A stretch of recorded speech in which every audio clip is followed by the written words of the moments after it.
Hi hello readers. நான் இப்போ உங்களுக்கு யாரை பற்றின இன்ட்ரெஸ்டிங்கான விஷயத்த சொல்ல போகிறேன்னா டிஎஸ்சியில் பற்றி தான் நம்ம இப்போ பார்க்க போகிறோம்.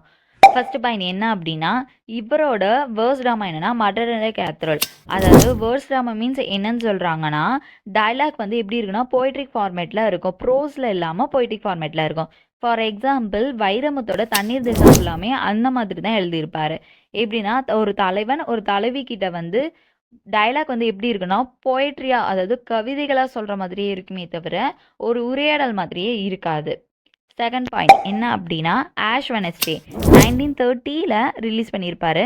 இன்ஸ்பயர் ஆகி எதுலேருந்து இன்ஸ்பயர் ஆகி எழுதியிருப்பாருன்னா பர்கட்டாரியோ அப்படின்ற டாண்டேவோட ஒர்க்லேருந்து எடுத்து எழுதியிருப்பாரு.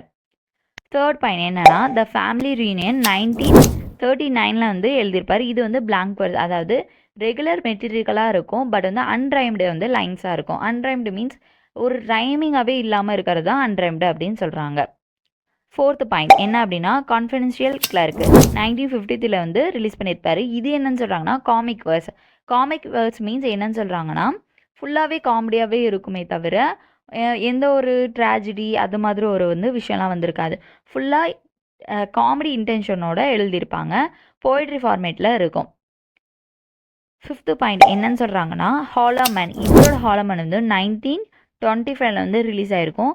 எதுலேருந்து எடுத்திருக்காரு அப்படின்னா ஹாலோ அப்படின்ற இதை வந்து டைட்டில் வந்து எதுலேருந்து எடுத்திருப்பாருன்னா ஹாலோ லேண்ட் அப்படின்ற வில்லியம் மோரிஸோட ஒர்க்லேருந்து எடுத்திருக்காரு. புரோக்கன் மேன்லேருந்து ரூடியர் கிளிப்பிங் எழுதின புரோக்கன் மேன்லேருந்து அந்த மேனு அப்படின்ற விஷயத்தை எடுத்திருப்பாரு. Thanks to all.